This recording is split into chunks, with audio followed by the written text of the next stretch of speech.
Function ختم ہونے کے بعد گھر آتے ہی جب میرال روم میں گئی تو سب سے پہلے چینج کرنا چاہا کہ ساری میں اسے الجھن ہو رہی تھی۔ اس سے پہلے کہ وہ اپنے سوچے پہ عمل کرتی اسے اپنی طرف کسی نے کھینچا اور سینے سے لگایا۔ میرال اس سب کے لیے تیار نہ تھی تو اس کے منہ سے ہلکی سی چیخ برآمد ہوئی، زین یہ کیا طریقہ ہے، چھوڑو مجھے۔ میرال نے اپنا آپ چھڑواتے کہا تو زین نے اس کی مزاحمت کرتے ہاتھوں کو اس کی کمر پہ پیچھے باندھا۔ بڑک کیوں رہی ہو میرال جان؟ زین نے ایک ہاتھ سے اس کے حجاب پن کھولتے کہا، تمہیں ذرا شرم نہیں ہے؟ تم نے سب کے سامنے آج مجھے شرمندہ کرا دیا۔ پتہ نہیں کیا سوچ رہے ہوں گے سب۔ میرال نے مزاحمت چھوڑ دی تو ہلکی آواز میں کہا، کیا سوچ رہے ہوں گے؟ یہی نہ کہ کتنا پیار کرنے والا شوہر ملا ہے میرال کو۔ زین نے اس کا حجاب بیڈ پہ پھینک دے اس کے گال پہ بوسہ دیتے ہوئے کہا۔ اس کی بات پہ میرال نے ہٹکی سے گورا، اچھا چھوڑ، مجھے چینج کرنا ہے۔ میرال نے اپنے ہاتھ چھڑوانے چاہے جو ابھی بھی کمر کے پیچھے زین کے ہاتھ کی گرفت میں تھے۔ خیریت، چینج کیوں کرنا ہے؟ زین نے حیران ہوتے ہوئے پوچھا۔ کیا مطلب کیوں کرنا ہے؟ ہٹو پیچھے، ماتھے پہ بال سجاتے کہا، میری جان مجھے دیکھنے تو دو تمہیں کہ میرے لائے ہوئے ڈریسز میں کتنی قیامت لگ رہی ہو۔ آنکھ دبا کے کہتا اس کی آنکھوں پہ لب رکھ گیا کہ میرال اپنی سانسیں روک گئی۔ این رو رہی ہوگی، مجھے اس کو بھی لینے جانا ہے۔ میرال بے بس ہو کے منمنائی، اس کو آج اپنی دادوں کے پاس رہنے دو۔ زین نے اس کی گال سہلاتے ہوئے کہا۔ کیوں؟ زین کے اتنا قریب ہونا اس کو نروس کر رہا تھا۔ جس طرح زین اس کو سب کے سامنے گہری نظروں سے دیکھ رہا تھا، میرال شرم سے سرخ پڑ جاتی تھی، لیکن وہ بھی اپنے نام کا ایک تھا۔ آج اپنا سارا وقت مجھے دو اور اس دل کی سرگوشیاں سنو جو تمہیں ہر وقت اپنے قریب دیکھنا چاہتا ہے۔ ان دھڑکنوں کو سنو جو تمہیں محسوس کرنا چاہتی ہے۔ میرال کا ہاتھ اپنے سینے پر رکھتے اس کی کمر کو اپنی گرفت میں لیا کہ میرال کا دل پسلیاں توڑ کے باہر آنے کو ہوا۔ اس کی دھڑکنوں کو آسانی سے سن سکتی تھی جو اس کو اپنے ہونے کا پیغام دے رہی تھی، زین زین، وہ مجھے ماما بلا رہی ہیں۔ وہ نروس سی ہوتی یہاں سے بھاگنے کے پر تولنے لگی۔ جہاں زین نے اس کی بات بے کہہ کر لگایا وہی میرال چمزی کی اور اسی بازو سے لگی روحانسی ہوئی، بہت برے ہو تم، جانتا ہوں ویسے آج تم بہت ہی کوئی توپ چیز لگ رہی تھی، قسم سے جب دیکھا تب تک پیار ہوا۔ زین نے شرارت سے کہا تو میرال نے اس کے سینے پہ مکہ مارا۔ باز آ جاؤ، میں اس میں آج موٹی لگ رہی تھی، اس کے سینے سے لگی آنکھیں دکھاتے ہوئے کہا، تم ہر طرح سے مجھے اچھی لگتی ہو، موٹی تو کہیں سے بھی نہیں لگ رہی، دکھاؤ ذرا۔ پہلا جملہ پیار سے کہہ کے بعد میں میرال کو سامنے کر دے، گہری نظروں سے دیکھتے شرارت سے کہا تو میرال بلش کر گئی۔ ایک نمبر کے تم ٹھڑکی پولیس والے ہو۔ میرال موقع دے کے پاکنے کے لیے مڑی کہ زین نے سرس سے اس کو پشت سے تھام کے اپنے سینے سے لگایا کہ وہ اپنا دل تھام گئی، جو اپنی اس ہرنی پہ مرتا ہے۔ اس کے کان کے لو کو چومتے میٹھی سرگوشیاں کرنے لگا کہ وہ اس میں سمر سی گئی۔ میرال کے نام کا مطلب چونکہ ہرنی تھا تو اکثر اسے شرارت سے اسی نام سے پکارتا تھا۔ صبح سب نے اپنی تھکن اتاری کیونکہ شام کو سعد آنے والا تھا تو اسے بھی لینے جانا تھا۔ میرا تو خوشی سے پورے نہیں سنبھالی تھی، شادی کے بعد پہلی بار بھائی آ رہا تھا۔ وقاص نے اجازت تو دی تھی لیکن میرا کو کیا پتا تھا کہ وہ بھی اس کے ساتھ ہی رکے گا۔ ابھی وہ صبح سے انتظامات دیکھ رہا تھا جب باقی سب گدے گھوڑے بیچ کے بازار کو ڈھہرے، اور اب وقاص کا ارادہ تھا اپنی تھکن اتارنے کا، اس لیے کمرے میں گیا جہاں میرا حدید کو اپنے ساتھ لٹائے سلانے میں ہلکان ہو رہی تھی۔ اس کو چھوڑیے اور مجھے سلائیے۔ وقاص نے اپنے نمونے کو ذرا دور کرتے میرا کو پاس کیا۔ کیا ہو گیا آپ کو؟ اس کو نیند آ رہی ہے؟ میرا نے مڑتے اپنے جان کے ٹکڑے کو دیکھتے ہوئے کہا جو اب ہاتھ پیر مار رہا تھا اپنی ماں کے پاس جانے کے لیے، مجھے بھی آ رہی ہے۔ وقاص نے اپنے نمونے کو مکمل نظر انداز کرتے میرا کو پہلو میں لٹاتے ہوئے کہا، وقاص۔ میرا نے صدمے سے اپنے شوہر کو دیکھا جو بیٹی کی نیند کی پرواہ کے بغیر اپنی چلا رہا تھا۔ کیسے پاپا ہے آپ؟ جیسا بیٹا ابھی وہ اپنا جملہ مکمل کر دی کہ وقاص نے اپنی بات کہی، کیا مطلب؟ میرا نے ہونگو کی طرف وقاص کو دیکھا جو اب کڑبڑ لیے اس پہ جھکایا تھا۔ جب سے آیا تب سے میں دوسرے کمرے میں رہ رہا ہوں، اور اب جب آپ روم میں شفٹ ہو گئی تھی تو ادھر آ گئی۔ ادھر بھی آپ کی جان نہیں چھوڑ رہا یہ، وقاص نے کل مسکین شکل بناتے ہوئے شکوہ کیا تو مرحا کی آنکھیں پھیل گئی۔ وہ آپ کا بیٹا ہے وقاص؟ مرحا کی حیرت میں ڈوبی آواز وقاص کے کانوں سے ٹکرائی تو اس نے شکوہ کی نظروں سے اسے گھورا۔ تو شاعری نے صحیح کہا تھا کہ یہ نمونہ ہی نکلے گا۔ وقاص نے مرحا کو حصار میں لیتے آنکھیں موندے لاپرواہی سے کہا، جبکہ اب وہ نمونہ اپنی ماں کو ناپا کے رونے کی فل تیاری میں تھا۔ پتہ نہیں کیا ہو گیا آپ کو جو اپنے ہی بیٹے کو ایسے کہہ رہے ہیں، چھوڑیے وہ رو رہا ہے۔ مرحا نے اپنا آپ چلاتے اپنے لہتے چہرے کو دیکھا جو رو رو کے اب اپنا گلا خشک کر رہا تھا۔ اچھا لائیے اسے ادھر مجھے دے اور آپ ادھر میرے پاس آئیے۔ وقاص نے حدید کو اپنے سینے پر لٹاتے مرحا کو پاس بلایا۔ اب یہ سو جائے گا؟ مرحا نے حیران ہوتے ہوئے پوچھا۔ بالکل، اگر نہ سویا تو آج کی رات یہ باہر ہوگا، وقاص نے اپنے نمونے کو گھورتے ہوئے کہا جو اب مزے سے اس کے سینے پہ لیٹا ٹانگیں ہلا رہا تھا۔ کتنے ظالم ہیں آپ! مرحا نے غصے سے سورہ پڑتے کہا کہ بکا بکا اس کے بچے کو الٹا سیدھا بول رہا تھا۔ اس کا بچہ معصوم کچھ کہہ بھی نہیں رہا تھا۔ دیکھیے اب کیسے شریف کا بچہ بنا لے کہ وقاص نے اپنے نمونے کو پیار سے چھوتے کہا تو مرحا نے مسکراہٹ دبائی۔ مطلب آپ کہنا چاہ رہے کہ آپ پہلے شریف نہیں تھے؟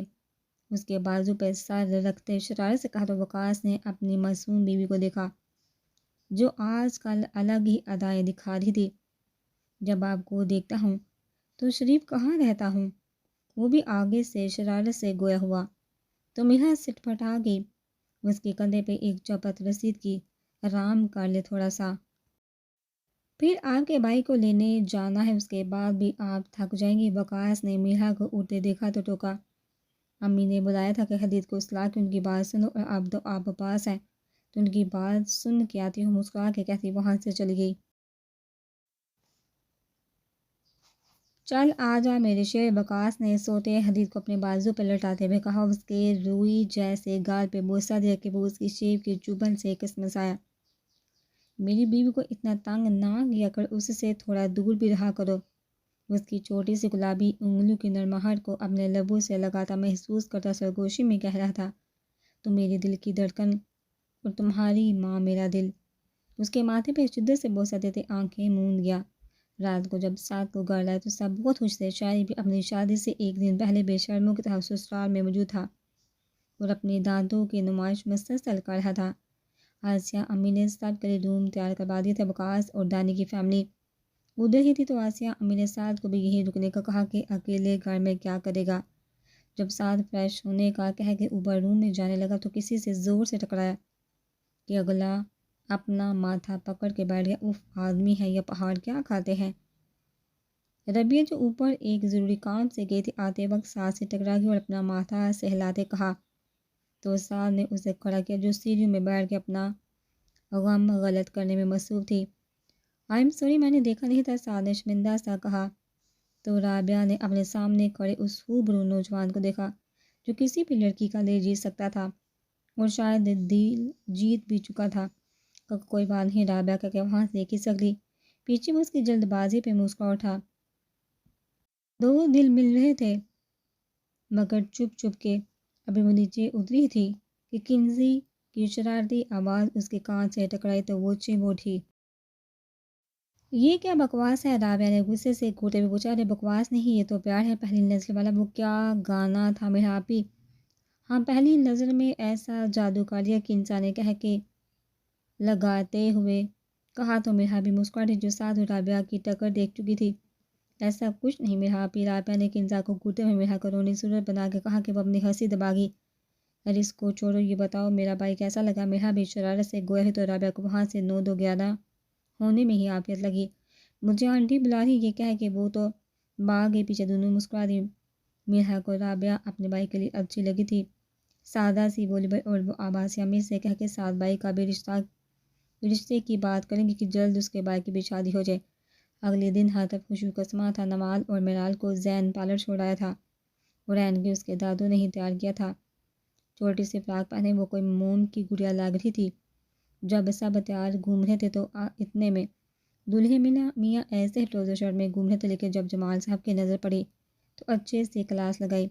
کچھ شرم و حیا نام کی چیز ہے تمہیں کہ نہیں؟ سب تیار اور بارات بھی جانے والی ہے تو تمہیں کیا ایسے گدھے پہ بٹھا کے لے جائیں گے؟ ہم دفعہ ہو جاؤ، جا کے تیار ہو۔ جبکہ شاعری ان کی ڈانٹ سن کے سڑ کو جانے لگ گیا۔ وہ کیا ہے نا بابا کہ لڑکیاں دیر لگاتی ہیں کافی، تو میں نے سوچا کہ اور تم نے سوچا کہ خیر اپنی ہی شادی ہے، بعد میں پہنچ جاؤں گا۔ زین 3 پیس سوٹ میں تیار سے آیا اور اس کی بات کو بیچ میں ہی کاٹ کے پورا کیا۔ واہ زین، کتنا زیادہ جانتے ہو تم مجھے۔ ڈیٹو کی طرح دان نکال کے کہتا وہاں سے بھاگ گیا، ورنہ باپ نے ایک لگانے میں کوئی دیر نہیں کرنی تھی۔ زین نے تیار ہو کے یہاں سے عین نور اور ایمن کو اپنے ساتھ لیے نکلنا تھا۔ میرال کو لینے نوال کو وقاص نے پک کرنا تھا۔ دانی شیشے کے آگے کھڑے ہو کے جو اپنے پہ سپرے کر رہا تھا، عمل کی الجھن سے بڑی آواز پہ اسے مڑ کے دیکھا جو لائٹ پرپل کلر کی پیروں تک آتے فراق میں اپنے بڑے وجود کے ساتھ بہت پیاری لگ رہی تھی۔ جی، دانی نے پیار سے جواب دیا تو عمل اس کے ساتھ کھڑی ہوئی آئینے میں اپنا اور دانی کا اکثر دیکھا۔ میں موٹی لگ رہی ہوں نا اس میں؟ عمل نے بڑی آواز میں کہا۔ کس نے کہا یہ آپ پہ بہت پیارا لگ رہا ہے کلر؟ اور موٹی نہیں لگ رہی، بس تھوڑی سی صحت زیادہ ہو گئی ہے۔ اس کو پیچھے سے حصار میں لیتے اپنی انگوٹھے اور شادی کی انگلی کو ملا گئے۔ تھوڑی بتایا اچھی لگ رہی ہوں نا؟ عمل نے معصومیت سے شیشے میں دانی کو دیکھتے ہوئے کہا جو اس کے کندھے پہ تھوڑی رکھ کے آنکھیں مودے اسے محسوس کر رہا تھا۔ آپ سے اچھا مجھے کوئی لگتا ہی نہیں، اس کی گردن پہ لب رکھتے کہا تو عمل کے ہونٹوں پہ شرمگی مسکراہٹ آ گئی۔ اب 100 سال کی بھی ہو جائیں تب بھی مجھے اچھی لگے گی، اور میں آپ کو اسی طرح اپنے پیار کے حصار میں لے کے کھڑا رہوں گا۔ اس کا روح اپنی طرف کرتے اس کے ماتھے پہ عقیدت سے لب رکھے۔ زین جب میرال کو لینے پہنچا تو وہ اس سے دیکھ کے مبہوت رہ گیا۔ ریڈ کلر کے لہنگے میں وہ انتہا کی پیاری لگ رہی تو سیدھا زین کے دل میں اتر ہی تھی۔ فرنٹ سیٹ پہ عین کو اپنی گود میں لیے بیٹھی تو زین نے بھی اپنی جگہ سنبھالی۔ میرال آپ تو بالکل پری لگ رہی ہیں، ایمن نے آگے ہو کے اس کے گال کو چومتے ہوئے کہا تو میرال کے ساتھ زین بھی مسکرا دیا۔ میری تینوں گڑیاں بھی بہت پیاری لگ رہی ہیں، میرال نے بھی تینوں کو پیار کرتے ہوئے کہا۔ بالکل، اور میری ہنی تو آج جان لینے کی در پہ ہے۔ زین نے جھک کے میرال کے کان میں سرگوشی کرتے کہا تو وہ بلش کر گئی۔ زین نے میرال کی گود میں کھیل دی، عین کو پیار کیا اور گاڑی ہال کی جانب موڑ لی۔ زین نے جب ہال کی پارکنگ میں گاڑی روکی تبھی شاعری کی گاڑی بھی آ کے رکی۔ فاسٹ سروس شاعری کی فل تیاری دیکھے زین بڑبڑایا۔ میری براؤنی آ گئی۔ زین کے پاس پہنچ اس نے نور کو گود میں لیتے ہوئے کہا وقاص کے ساتھ آ رہی ہے تو آ چل ہمارے ساتھ اندر، تیری بارات جا چکی ہے اندر۔ زین نے عین کو اپنی گود میں لیتے ایک ہاتھ سے میرال کا ہاتھ پکڑ کہا اندر کی جانب چلنے لگا۔ تم لوگ جاؤ، میں بعد میں آتا ہوں، شاعری نے لاپرواہی سے کہتے وہیں گاڑی کے دروازے سے ٹیک لگائی تو زین اور میرال اس دماغ سے آ رہی دلہے کو دیکھنے لگے جس کی بارات پہلے اندر جا چکی تھی اور خود اندر جانے کی بجائے باہر ریلیکس سا کھڑا تھا۔ چلو اس نے گدھے پہ آنا ہوگا۔ زین طنز کے تیر چلاتا میرال کو لے کے اندر بڑھا۔ ان کے جانے کے بعد شاعری وہاں کھڑا گنگنانے لگا بے پناہ پیار ہے آجا تیرا انتظار ہے آجا، بے پناہ پیار ہے آجا تیرا انتظار ہے آجا۔ تبھی وقاص کی گاڑی آ کے رکی تو ان کی جانب بڑا ملا کے نکلنے کے بعد نمال نکلنے لگی تو شاعری نے اپنا ہاتھ آگے کیا۔ وقاص نے گولڈن شیفانی میں اس دلہے کو دیکھا جو اپنی دلہن کے انتظار میں باہر کھڑا تھا۔ اس کے ہاتھ آگے کرنے سے نمال نے اپنا حنائی ہاتھ اس کے ہاتھ میں دیا اور قدم باہر نکالے چلی گئی۔ وقاص نے شاعری سے پوچھا اور حدید کو مرحا کی گود میں دیا جو راستے میں ہی سو گیا تھا۔ جی، مرحا نے کہا تو وہ اسے اپنے ساتھ لے گیا جبکہ شاعری نمال کے ساتھ آہستہ سے قدم لیتی چل رہی تھی۔ زین اور میرال اندر پہنچے تو اسپاٹ لائٹ آن کی گئی، باقی سب لائٹس بند کر دی گئی تھی۔ میرال مسکراتی اس کے بازو میں ہاتھ ڈالے چل تھی جبکہ عین اسپاٹ لائٹ کی روشنی میں کسمس آ رہی تھی۔ تبھی میرال کو لگا کہ اس نے ایلی کو دیکھا تو جھک کے زین کے کان میں سرگوشی کی۔ زین، وہ دیکھو وہ ایلی ہے نا؟ اس کی بات پہ زین مسکرا دیا۔ Surprise!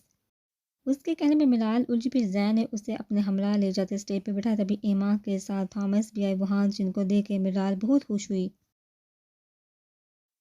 But a pleasant surprise, ایما کو گلے لگاتے کہا تو ایلی نے بھی آگے آیا اور میرال جان کہہ کے اسے سے لبڑ گیا. We thought we'll surprise you and see we are here. Emma نے مسکراتے میرال کے گال پہ بوسہ دیتے ہوئے کہا مجھے بہت پسند آیا آپ کا یہ سرپرائز. خوش دلی سے بولی کہ ایلی کو گلے سے لگایا. دیر از another سرپرائز، تھامس نے بھی کہا تو میرال خوشی سے چہہ گئی. کیا؟ We have moved to Pakistan. Emma نے بتایا تو میرال کی خوشی کی انتہا نہ رہی. Really? It's a great news. ان سے مل کے جب اپنی جگہ پہ گئے تو دلہا اور دلہن کے آنے کا شور اڑ گیا تھا. ایلی میرال کے پاس ہی بیٹھ گیا تو این کے ہاتھوں سے کھیلنے لگ گیا. ہال کی لائٹس ایک بار پھر سے بند کر دی گئی تھی. میرا اور وکاس اندر آ چکے تھے. وکاس نے مائک ہاتھ میں لیا اور سب کو اپنی جانب متوجہ کیا. سب وکاس کو دیکھ رہے کہ جو اسٹیج پہ کھڑا مسکرا رہا تھا. السلام علیکم، کیسے ہیں سب؟ جیسا کہ آپ سب جانتے کہ آج ہمارے سب سے لاڈلی کی شادی ہے اور ساتھ زین کا ولیمہ. زین کے ولیمے پہ سب دبی ہنسی ہنس رہے تھے. تو زین دل کھل کے مسکرا اٹھا. آپ سب ہمارے شیر ہمارے جگر کو جانتے ہیں لیکن ایک بات سے آپ سب نا واقف ہیں. وکاس جیسے کہتا جا رہا تھا سب حیران ہوتے جا رہے تھے. سب کی نظروں میں وہ ایک انتہائی ویلا انسان ہے لیکن یہ بات چند ہی لوگ جانتے ہیں کہ وہ ہمارے ملک کا ایک وفادار سپاہی ہے جس نے حال میں ہی ایک کامیاب مشن مکمل کیا. ہم سب کی جان بستی ہے اس میں. جیسے دوست کا ہونا ایک نعمت سے کام نہیں، دوست بھی کام کرتا ہے اس کے لیے. یہ بایوں سے بھی بڑھ کے ہے اور ہماری بیگمات کا چہیتا. اب کی بار سب نے کہہ کر لگا تو اپنی بھرپور محبت سے استقبال کر ہمارے جگر انڈر کا بڑا آفیسر میجر شہریار مراد کا. وکاس اس بات پر سب کی خوشی اور حیرت سے ملے جلے تاثرات تھے تو کئی اس شہزادے کو دیکھنا چاہتے تھے جو ابھی تک آیا نہیں تھا. شہریار کی میجر ہونے والی بات صرف ان چاروں کو ہی پتہ تھی. کمال صاحب کے جمال صاحب کو اس سے نا واقف ہی رکھا گیا تھا.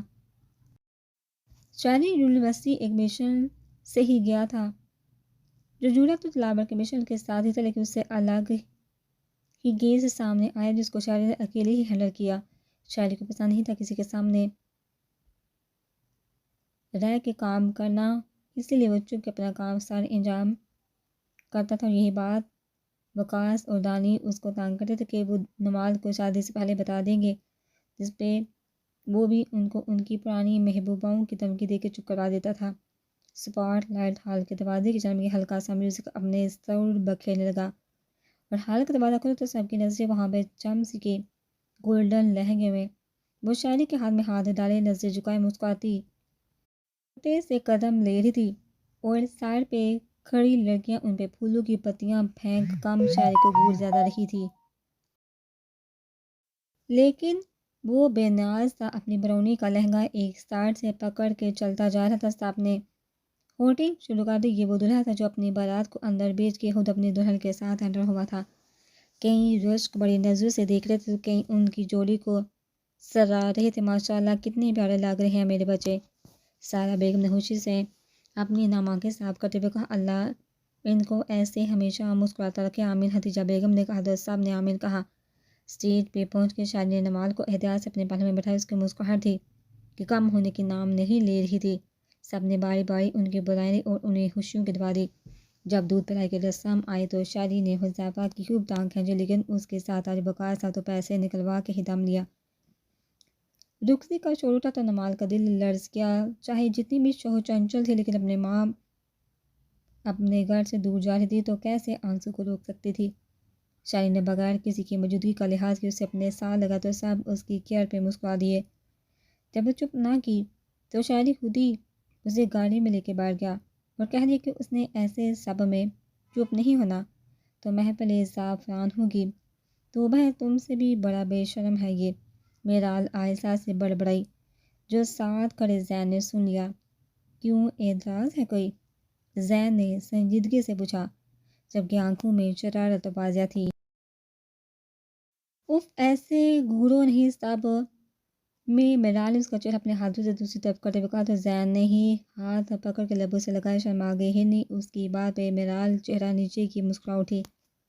شاعری نے اپنے سارے پوشن کو سجا ہوا تھا. ان کے گھر پہنچنے کے بعد تھوڑی دیر میں ہی باقی سب بھی آنے والے تھے. شاعری ابھی نمال کو لاؤنج میں بٹھا کے جوس دے رہا تھا یار برونی اتنا کیوں رو رہی ہو؟ شاعری نے بھیک سے کہا تو نوال نے اس کی سینے پہ سر کا پتہ نہیں معصومیت سے جواب دیا تو شاعری کو اس پہ ٹوٹ کے پیارے اوکے ریلیکس، جب کہوگی تب لے جاؤں گا امی کے گھر، اس طرح رو کے مجھے ڈراؤ تو نہیں، پیار سے سمجھاتا اہل میں شرارت سے کہا تو نوال نے معصومیت سے اسے دیکھا۔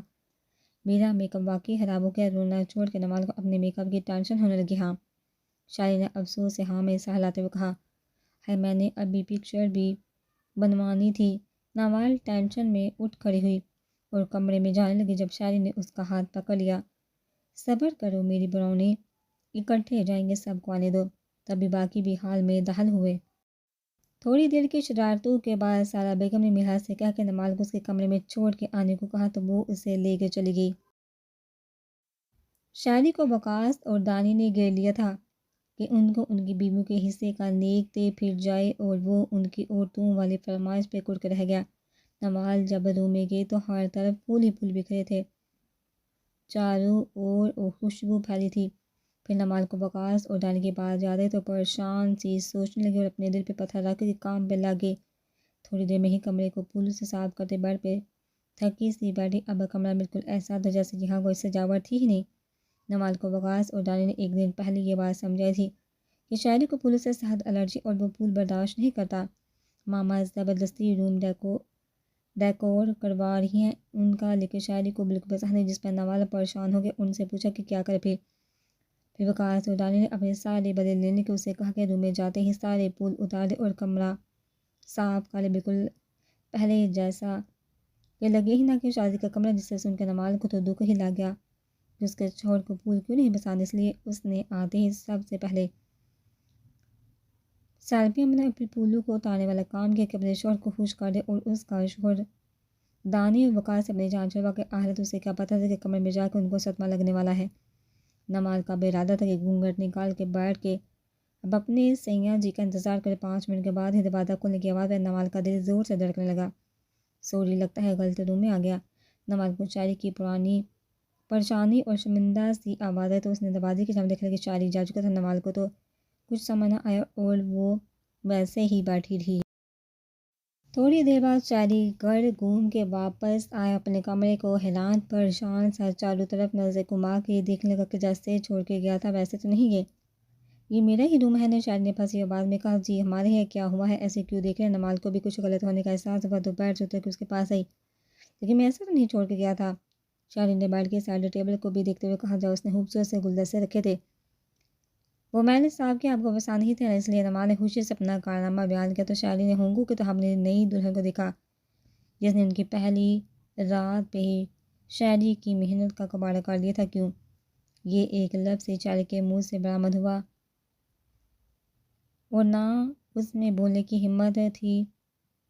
دانی بھائی وقاص بھائی نے کہا تھا کہ آپ کو پسند نہیں تو میں نے اتار دیا، میں ذرا چینج کر کے آئی۔ نمال کو شاید اندازہ ہو گیا تھا کہ بھائیوں نے شرارت کی، اسے پھنسا دیا ہے تو بھاگنے میں عافیہ جانے لگی۔ شاعری نے سرت سے اس کو کمر سے پکڑ اور اپنے باہوں میں بڑھ کے بیڈ پہ بٹھایا۔ تمہیں تو میں دیکھتا ہوں ابھی میری ساری محنت کو ضائع کر دیا، ہلنا نہیں، یہاں سے بڑی آئی چینج کرنے جانا ہے۔ شاعری نے زار درار سے ایک لمبا سا باندھ نکالے، اس کے بازو باندھے اور پھر ہاتھ بھی، کیونکہ وہ بھاگنے لگی تھی۔ اس کو بیڈ پہ بٹھا کے اب وہ دوبارہ ایک جگہ اکٹھے کیے ہوئے پھولوں کی طرف آیا اور ان سے کمرے کو سجانے لگا۔ آدھے گھنٹے میں جتنا ہو سکا اس نے کر دیا، پھر تھک ہار کے بیڈ پہ گر گیا۔ یار میں کیا کہوں ان کمینوں کو، کل ان سے اپنا کمرہ نہ سجوایا نہ تو میرا نام بھی شاعری نہیں۔ شاعری نے جل کے کہا، اس نے کبھی سوچا بھی نہیں تھا کہ وہ اس سے ایسے بدلا لیں گے، کمینے کہیں گے۔